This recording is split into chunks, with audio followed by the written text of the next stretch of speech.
हाय दोस्तों, नमस्कार, जय हिंद। मैं राकेश कुमार यादव वेलकम करता हूं आप सभी साथियों को। फिर से आशा करता हूं आप सभी बड़े मस्त होंगे, तंदुरुस्त होंगे और मौसम भी फ्रेश होने लगा, आप काम भी करेंगे बड़े जम के। तो हम जिस कॉन्सेप्ट में उस कॉन्सेप्ट की बातें करते हैं सर, लगातार हम भी काम करते हैं और आप भी काम करें। बहुत दिनों के बाद आपके सामने उपस्थित हो रहा हूँ। तो आशा करते हैं कि हमारी टीम में जितने भी दोस्त हैं, हमारे भारतवासी जितने मेरे भाई बंधु हैं, और सभी खुश होंगे और खुश होकर आज अभी मिशन के ऊपर काम करेंगे। RCM अभियान, जहां से बहुत सारी चीजों को, बहुत सारी छोटी छोटी और बड़ी बड़ी सपने को पूरा करने का एक माध्यम है। जैसे मेरा पूरा हुआ, आपका भी पूरा हो सकता है। तो बातें करते हैं इस अभियान में कैसे काम करना चाहिए, थोड़ी सी बातें करते हैं, देखते हैं झलक में कैसे होता है काम, क्यों कई लोगों का नहीं होता, कई लोग क्यों हो जाता है।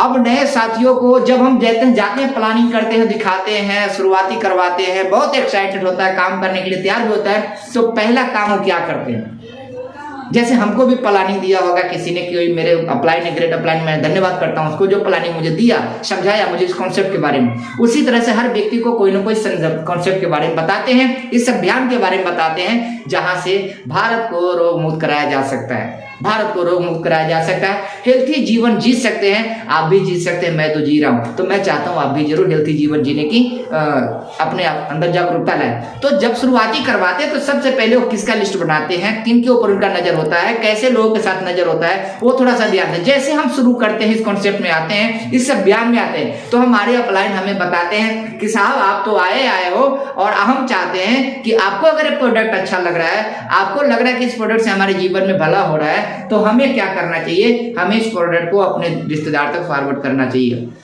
या हम प्लानिंग जब करते हैं उसी समय लिस्ट बना लेते हैं, तो किसका बनाते हैं वो, या अपने रिश्तेदार को, या अपने दोस्त यार को, या अपने पड़ोसी को, घमंडी को, यही होता है। अब ऐसे लोगों को जैसे हम बनाते हैं लिस्ट, पहले हम उन लोगों से मिलना चालू कर देते हैं। कम जानते हैं और बोलते हैं ज्यादा, जानते कम है बोलते ज्यादा। सबसे बड़ी प्रॉब्लम यही है सर, जानते कम है बोलते ज्यादा है। तो मेरा मानना है कि बोलना कम है और जानना ज्यादा है। क्योंकि प्रॉब्लम लोगों में क्या होती है, जैसे उनको आता है वो प्लानिंग जो देखा होता है, प्लानिंग जो देखने के बाद उनके अंदर जो एक्साइटमेंट होती है, और सेमिनार जो दिखाए उसके अंदर जो एक्साइटमेंट होती है, वो अपने आप को रोक ही नहीं पाता है, और जल्दी जल्दी में कोशिश करते हैं कि जल्दी जल्दी में सारा काम मेरा हो जाए, मेरे साथ सभी के सभी ज्वाइनिंग हो जाए और फटाफट मैं कामयाब हो जाऊं। ऐसा सोचते हैं कि बस अलादीन का चिराग मिल गया, अब तो काम ही बल्ले बल्ले। लेकिन ऐसा होता नहीं है। जाने जाने में वही गलतियां हमको क्या करते हैं, नुकसान कर जाती है। हमें इसमें डिसिप्लिन के साथ काम करना चाहिए और पेशेंस के साथ काम करना चाहिए। अगर आप इस तरह से काम करते हैं तो आप सफल हो सकते हैं, आप कामयाब हो सकते हैं। थोड़ा सा जानकारी यहाँ पर देना चाहता हूं मैं। वैसे तो आप सभी बहुत ही जानकार है, बहुत समझदार है,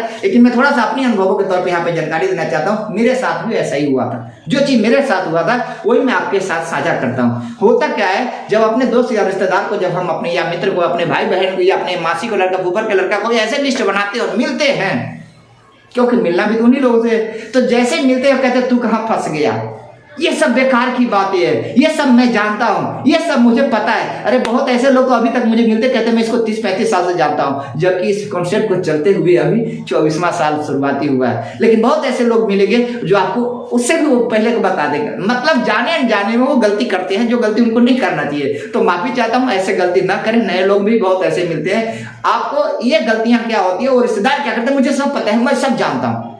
अब उनके कारण क्या होता है, उनके माइंड में थोड़ा सा शॉर्ट पहुंचता है। अब ये गलती क्या करते हैं, अपलाइन के साथ ना मिलकर डायरेक्ट खुद को मिलते हैं, और उनके कारण क्या होता है, नेगेटिविटी उनके साथ आती है। और फिर अगले तक 10-15 लोगों को तक जान पहचान में लिस्ट ही होता है उनको, और 10-15 लोग बाद फिर अगले रिश्तेदार को पास पहुंचते हैं, अरे मैं ये काम करता हूँ, आप बहुत अच्छा लगता है, मुझे तो अच्छा लग रहा है, मेरे को सामान भी बहुत अच्छा लग रहा है, इसमें आएंगे पैसे कमाएंगे, सपने पूरा होगा, ऐसे है वैसे है, वैसे अपने हिसाब से कुछ भी उल्टे पुल्टे तरीके से बताते हैं।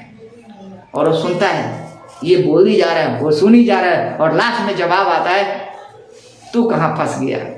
ये सब बेकार के काम है, ऐसे कामों को हम नहीं करते। हमें सब पता है, कुछ भी नहीं है, सब बेकार है। जबकि उसको मैं बता दूं कुछ भी नहीं पता है सामने वाले को। अगर जो समझदार, जो व्यक्ति इसको सिस्टम को समझते हैं, अपलाइन जो ग्रेड अपलाइन जो समझते हैं, उनको अगर उनके सामने बैठा दे तो उनको एक ही सवाल पूछे जाए कि आप क्या जानते हैं इसके बारे में, आप कॉपी और कलम लीजिए और मुझे बता दीजिए कि इस नमक को क्यों खाना चाहिए, तो सारी की सारी उसकी खत्म, कुछ भी नहीं जानते हैं। फिर वो क्या करते हैं, गलती वही करते हैं, फिर चुपचाप अकेला ही काम करते रहते हैं, दौड़ भाग करते रहते हैं। और इस तरह से क्या होता है, वो 8-10 लोग तक पहुंच जाते हैं अपनी लिस्ट जहां तक होता है, और सब के सब उनको इग्नोर कर जाते हैं। कोई ऐसे होता है कहता है मैं सोच के बताऊंगा, कोई बोलते 1 महीना के बाद बताऊंगा, कोई बोलते कमा के आऊंगा तो बताऊंगा, कोई बोलता है काम बहुत चलता है अभी मेरे पास टाइम नहीं है। बहुत ऐसी चीज 10 लोगों से उनको मिलते हैं और मिलने के बाद उनका दिमाग के ऊपर ऐसे ऐसे बम फोड़ा जाता है कि उसके दिमाग ही फट जाता है। वो फिर क्या करते हैं, अपलाइन का फोन ही उठाना बंद कर देते हैं। जब अपलाइन फोन करेगा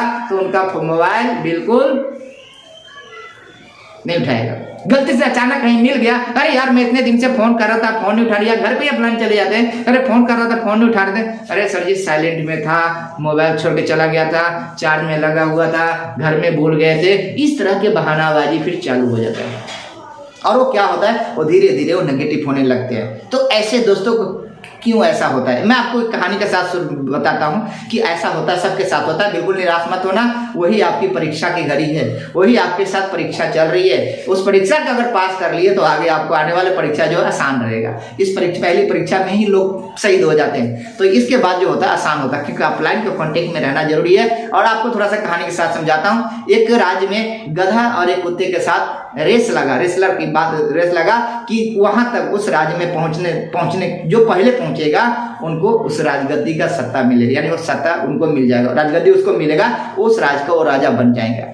कुत्ते में और गधे में शर्त लगा, ये दोनों ने मंजूर किया और मंजूर करने के बाद कुत्ता इन बातों से भली भांति खुश थे। क्यों? क्योंकि पता था कुत्ते को कि मेरी स्पीड जो रफ्तार है इन गधे से कई गुना ज्यादा है। कुत्ता इन बातों से लेकर बहुत खुश था, मजे में था, बोला कोई बात नहीं, डन। शुरुआती हुआ 1 2 3, जैसे शुरुआती हुआ गधा अपने चाल में चुकर चलने लगा। और जो कुत्ते की जो डॉगी का रफ्तार होता है तो पता ही आपको, तेज रफ्तार होती है उनकी, कुत्ता भी अपनी रफ्तार को बढ़ाया, चलना चालू कर दिया। लेकिन गलती क्या हुई, वहां पे क्या हुआ घटना, जैसे कुत्ता अपने मोहल्ले को छोड़ के दूसरे मोहल्ले में गया, दूसरे मोहल्ले में पहुंचा, वैसे ही उस मोहल्ले के कुत्ते ने सभी ने उसको क्या किया, घेर लिया। और घेरने के बाद कुत्ता को जाने ही नहीं दिया, बहुत टाइम लगा दिया उसमें उलझने में, बहुत टाइम लग गया उनको उसी में। इसके बाद कुत्ता जब तक वहाँ उन सबसे फाइनल करने के बाद, लड़ने झगड़ने के बाद फिर पहुंचा, फिर उलझ गया अगले मोहल्ले में जाके। इस तरह से करते धरते कुत्ता को बहुत लेट लग गया। जब तक फाइनली वहां पर पहुंचा कुत्ता, तब तक देख रहा सिंहासन पे राजा बैठा हुआ है, गधा राज कर रहा है। तो इस तरह के हम लोग को जीवन में इसी तरह से होता है, हमें कोई और नहीं पीछे करता है, हमें कोई और नहीं हराता है, वो हमारे आसपास के ही लोग हराते हैं, हमारे बिरादरी के ही लोग हराते हैं, हमारे जाति के लोग ही हराते हैं, हमारे मानव जाति हमें हराते हैं। तो ऐसे ही चल रहा है। जैसे आप इस कॉन्सेप्ट में आते हैं और जैसे आप चाहते हैं आगे बढ़े, तो कोई और आपको नहीं पकड़ता है, कोई और आपको नहीं हराता है, कोई और आपको नहीं रोकता है। वो आपके ही अपने जाति के ही लोग होते हैं, अपने पड़ोस के लोग होते हैं, अपने नजदीक के लोग होते हैं। जैसे उनके साथ डॉगी के साथ हुआ, बिल्कुल अपने साथ वैसे होता है। तो आप इन भरी और परीक्षा से न डरे, न पीछे हटे, लगातार आप प्रयास करें, आप कोशिश करें कि आप अपने ग्रेट अपलाइन के साथ लगातार अगर फोकस बना के रखते हैं, काम करते हैं, अगर उस अपलाइन की फोकस आपके ऊपर हो गई तो आपको इन सारी मुश्किलों से निकाल देगा, आसान कर देगा, आपको छोटी छोटी टेक्निक बताएगा और टेक्निक से ही आप आगे निकल जाए। लेकिन बहुत सारे ऐसे बुद्धिमान लोग होते हैं, ज्वाइनिंग तो कर जाते हैं, लेकिन ज्वाइनिंग करने के बाद वो अपनी बुद्धिमानी नहीं छोड़ते हैं, वो ज्ञानचंद वाला कहानियां नहीं छोड़ता है।